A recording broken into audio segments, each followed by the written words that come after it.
Hi y'all, welcome and welcome back to this video about Thomas Hobbes and modern social contract theory. When Thomas Hobbes looked at 17th century England, he saw a world collapsing into violence. The English Civil War, fought between the monarchy and Parliament, filled the country with distrust, division, and fear. For Hobbes, this experience revealed something fundamental about human life. Without strong government, people will inevitably fall into conflict. Out of that conviction came one of the most influential ideas in the history of political thought, the modern social contract theory. Although the basic notion of a social contract can be traced back to ancient Greece, especially in Plato's Crito, where Socrates defends obedience to the laws of Athens, Hobbes was the first to turn it into a comprehensive, modern political and ethical theory. In Leviathan, 1651, he asks a simple but enduring question: why should we obey political authority? His answer does not rely on divine right or tradition, but on reason and self-preservation. Hobbes' version of the social contract marks a turning point. It transforms the idea from a moral metaphor into a rational argument for legitimate government. His theory became the foundation for later thinkers like Locke, Rousseau, and Rawls, and for modern political philosophy itself. To understand why people form governments, Hobbes begins by describing life without one, what he calls the state of nature. In this condition, there's no authority, no law, and no shared sense of right and wrong. People are roughly equal in their ability to harm or to be harmed, and they all seek the same limited resources: safety, food, and power. Hobbes argues that this equality, combined with self-interest, produces insecurity and mistrust. Each person knows that others might attack first to gain advantage, so everyone lives in constant fear. Without a power strong enough to enforce peace, promises and morality are meaningless. As Hobbes famously wrote, the state of nature is a state of a war of every man against every man, where life is solitary, poor, nasty, brutish, and short. This is not a literal war with constant fighting, but a condition of war, a situation in which no one can rely on anyone else. For Hobbes, the first law of nature is simple: seek peace when possible and defend yourself when necessary. If fear dominates the state of nature, reason offers the way out. Hobbes believes that humans are rational enough to recognize that perpetual conflict is against their own interests. Therefore, each individual agrees to give up certain freedoms, the right to do whatever they please, in exchange for security and order. This mutual agreement forms the social contract. Through it, individuals collectively create a sovereign authority empowered to make and enforce laws. Once established, this sovereign, whether a monarch, assembly, or government, holds absolute power over its subjects. Its authority is not derived from God or tradition, but from the consent of the governed, who choose order over chaos.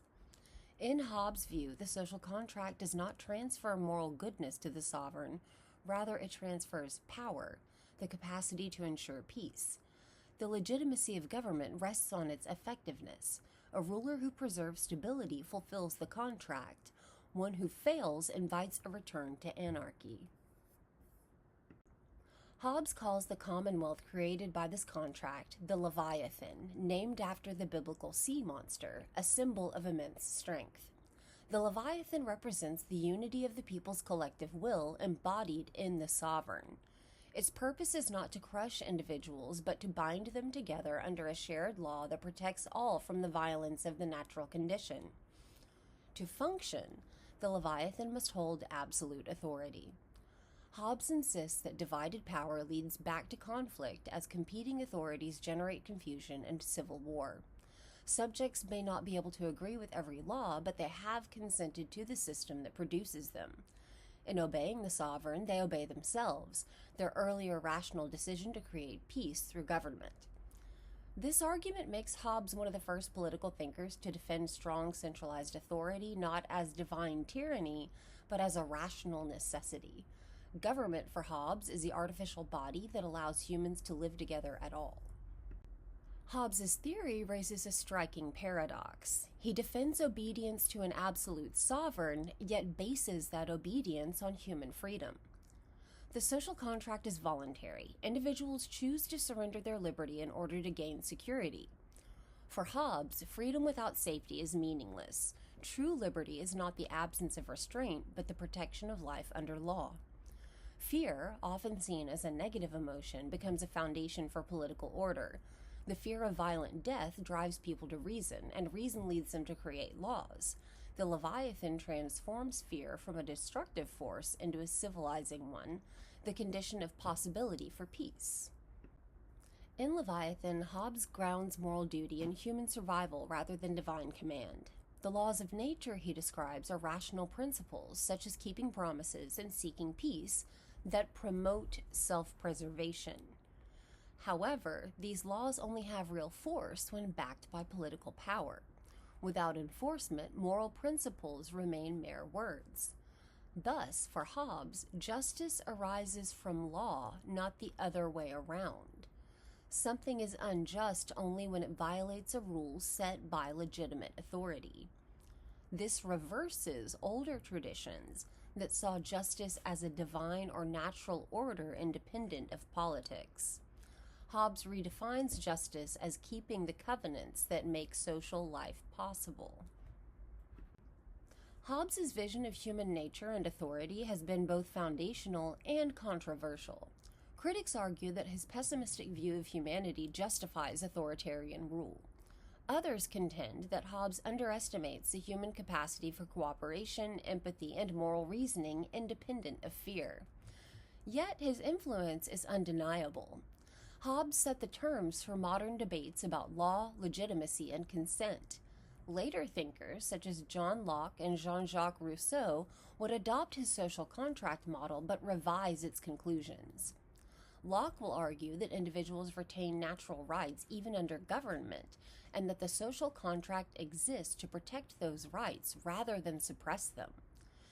Despite all these differences, all later social contract theorists inherit Hobbes' central insight that political order is a human creation grounded in reason, not divine command. Thomas Hobbes turned the chaos of his time into a lasting philosophical system. In Leviathan, he gives the first clear answer to why people form governments, to escape the fear and insecurity of the state of nature.